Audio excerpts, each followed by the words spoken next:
It was the kind of morning that feels heavier than night. Rain tapped softly against broken window panes, and Armin stood at the edge of his small, dim room, staring at a city that no longer felt like home. He had once dreamed big, so big that the sky felt within reach, but now even stepping outside felt like a battle. A single thought echoed in his tired mind: what's the point of trying anymore? If you've ever felt that question tighten around your heart, don't go anywhere. This story is for you. And if it touches you even a little, remember to like this video and subscribe to the channel, because stories like this are made for souls that refuse to give up. Armin had lost his job 3 months earlier. The company downsized, promises vanished overnight, and the future he had carefully planned collapsed like a house of cards. Bills piled up, his savings dried out, and the once proud smile on his face had turned into silence. Every morning he woke up with the same weight pressing on his chest, as if the world had decided to test how much a human being could carry before breaking. His mother tried to stay hopeful, cooking simple meals and speaking gently, but he could see the worry behind her eyes. The harder she tried to smile for him, the deeper his guilt grew. One evening, while walking back from yet another failed job interview, Armin stopped by a small tea stall at the corner of the street. The owner was an old man named Iqbal, whose face was carved with wrinkles that looked like they held 1,000 stories. Armin ordered tea he could barely afford and sat silently. The old man noticed his trembling hands. "Trouble in the heart weighs more than trouble in the pocket," he said softly. Armin looked up, surprised. Something about the man's voice felt steady, like a rock in a storm. Without meaning to, Armin poured out everything: his job, his shame, his fear, his feeling of being useless. The old man listened without interrupting, only nodding, only understanding.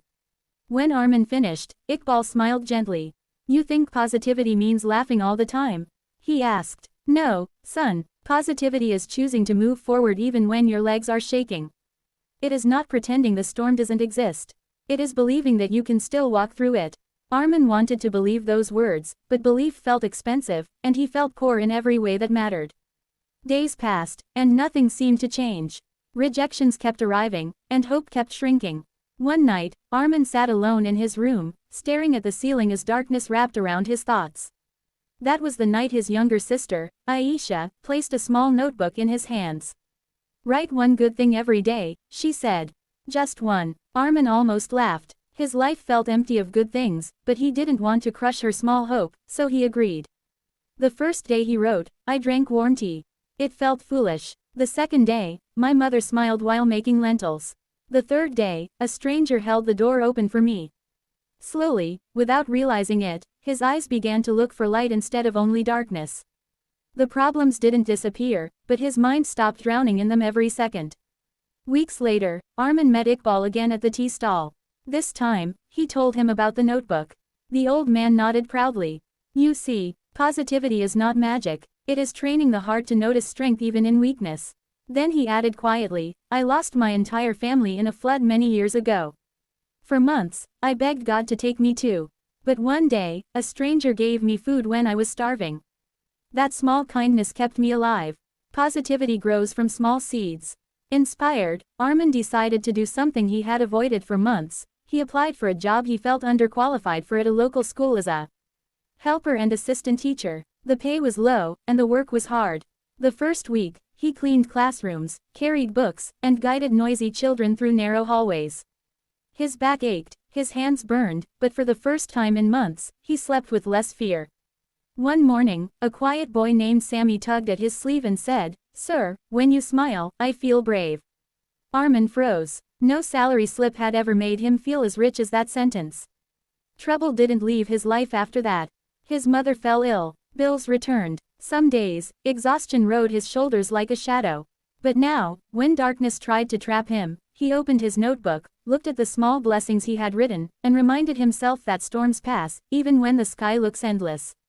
Months later, the school administrator noticed his dedication and offered him a permanent position with better pay. Armin returned home that evening with tears in his eyes, holding the appointment letter like a fragile dream. His mother hugged him for a long time, and his sister danced around the room in joy. That night, Armin walked to Iqbal's tea stall to thank him, but it was closed. A neighbor told him the old man had passed away peacefully a few days earlier. Armin stood there in silence, holding his warm cup of tea, feeling both loss and gratitude mix in his chest. The man who had taught him how to breathe during storms was gone, but his words lived on. Years passed. Armin became a teacher, then a mentor for students who carried heavy stories of their own. One rainy morning, a young boy stood before him after class, eyes full of fear, and said, "Sir, how do you stay positive when life hurts?" Armin smiled softly, remembering broken windows, silent nights, and a notebook filled with tiny lights. "You don't chase happiness," he replied. "You choose courage every day, even on the days it feels impossible." And if you're watching this right now, in the middle of your own storm, this story is not just a story, it is a reminder. Hard times do not mean the end. They are the classroom where strength is born. Positivity is not pretending your pain doesn't exist, it is deciding that your pain will not define your future.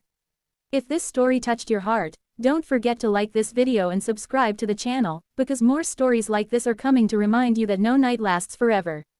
Somewhere, even now, a small light is waiting for you to notice it.